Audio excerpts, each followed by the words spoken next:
Hello everyone, welcome to Sumalatha Anvi YouTube channel. ఈ రోజు మనం ఈ వీడియోలో మ్యాథ్స్కి సంబంధించిన 5th క్లాస్లోని ఒక టాపిక్ అనేది నేర్చుకుంటున్నాం ఫ్రెండ్స్. చూడండి, 1 కిలోమీటర్ ఈక్వల్ టు 1000 మీటర్లు, 1 మీటర్ ఈక్వల్ టు 100 సెంటీమీటర్లు, 1 సెంటీమీటర్ మిల్లీమీటర్లు. దీనికి సంబంధించి కొన్ని క్వశ్చన్స్ ఉన్నాయి చూడండి ఫ్రెండ్స్. ఒక కిలోమీటర్లో ఎన్ని 200 మీటర్స్ ఉంటాయి? ఒక కిలోమీటర్ ఈక్వల్ టు 1000 మీటర్స్ అని మనకు తెలుసు. ఈ కిలోమీటర్లో ఈ 1000 మీటర్స్లో ఎన్ని 200 మీటర్స్ ఉన్నాయని అడిగారు. అంటే ఈ 200 మీటర్స్ని మనం డివైడ్ చేసుకోవాలి.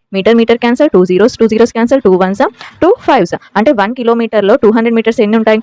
5 200 మీటర్స్ కలిస్తే 1 కిలోమీటర్కి ఈక్వల్. నెక్స్ట్, ఒక కిలోమీటర్లో ఎన్ని 100 మీటర్లు ఉంటాయి? 100 మీటర్లు ఎన్ని అన్నారు కాబట్టి డివైడెడ్ బై 100. 2 zeros క్యాన్సల్, మీటర్కి మీటర్ క్యాన్సల్, ఏ మిగిలింది 10. అంటే ఒక కిలోమీటర్లో 10 100 మీటర్లు ఉంటాయి. Okay friends.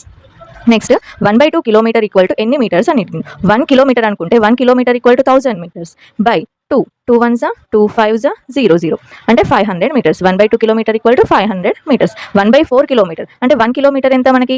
1000 మీటర్స్ బై 4 ఉంది కాబట్టి 4 1s 4 2s 8 2 4 5s 20 250 meters. 1/4 kilometer equal 250 meters. Okay friends, thank you.